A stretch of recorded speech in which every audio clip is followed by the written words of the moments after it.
security forces fight back. It's reported 5 are dead and that as many as 870 people are wounded. That's in Cairo alone.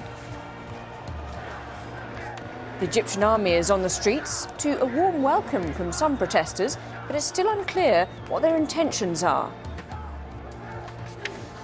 And while President Mubarak has ordered troops onto the streets, he's kept a low profile, despite reports that he was ready to address the nation.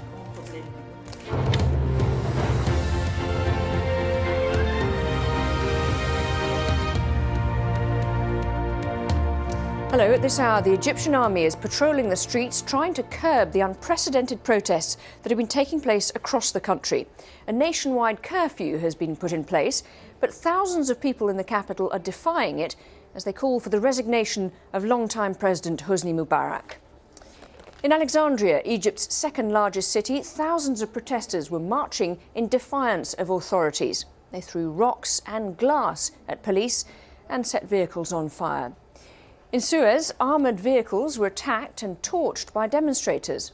They also seized several security trucks that were patrolling the city. At least 2 people have been killed. And in Cairo, after a day of violent demonstrations, as night fell, there was further chaos. Fires were set throughout the city. The ruling party headquarters is among the buildings that have been destroyed. Well, Al Jazeera has a team of reporters across Egypt monitoring developments. Raya Rage is in Alexandria, Ayman Mohideen is in the capital, Cairo, and Jamal El Shayal is in Suez.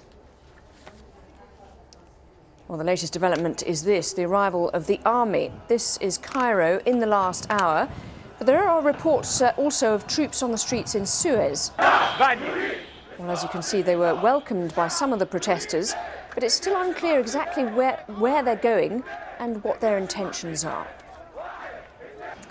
Well, now let's look at how this day of rage for Egyptians became a series of running battles. Dan Nolan reports. Billed as a day of anger, but it's become a day of chaos right across Egypt. Downtown Cairo is a battle zone as tens of thousands of protesters hit the streets, clashing with Egyptian security forces, all demanding an end to President Hosni Mubarak's 30-year reign.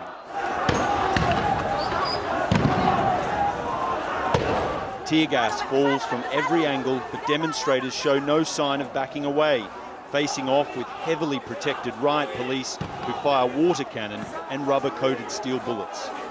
These unprecedented scenes, which could prove a defining moment in Egypt's history, played out live on Al Jazeera. Running battles taking place on bridges across the River Nile in full view from Al Jazeera's office. Inspired by the downfall of Tunisia's long-serving president, these acts of defiance suggest many Egyptians have indeed lost their fear of any crackdown their government could launch. In anticipation of what had been billed as the biggest of 4 days of rallies, the government completely shut down the internet across the country very early on Friday morning. Mobile phone networks also jammed from 10 a.m. in an attempt to stop people from communicating. But what couldn't be controlled by the regime is Friday's day of prayer. As people flooded out of mosques around 1 p.m, the clashes began.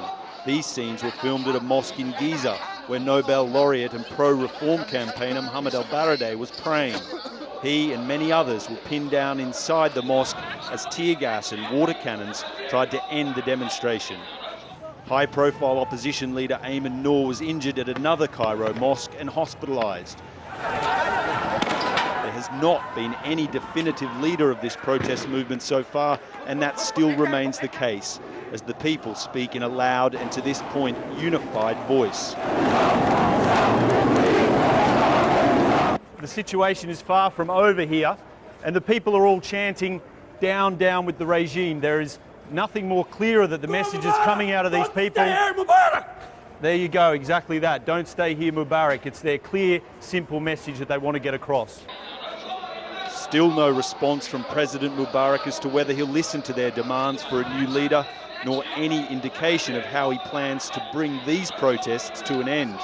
But it's sure that a man who's maintained state of emergency powers for all of his 30-year reign will not be letting go lightly. Dan Nolan, Al Jazeera, Cairo.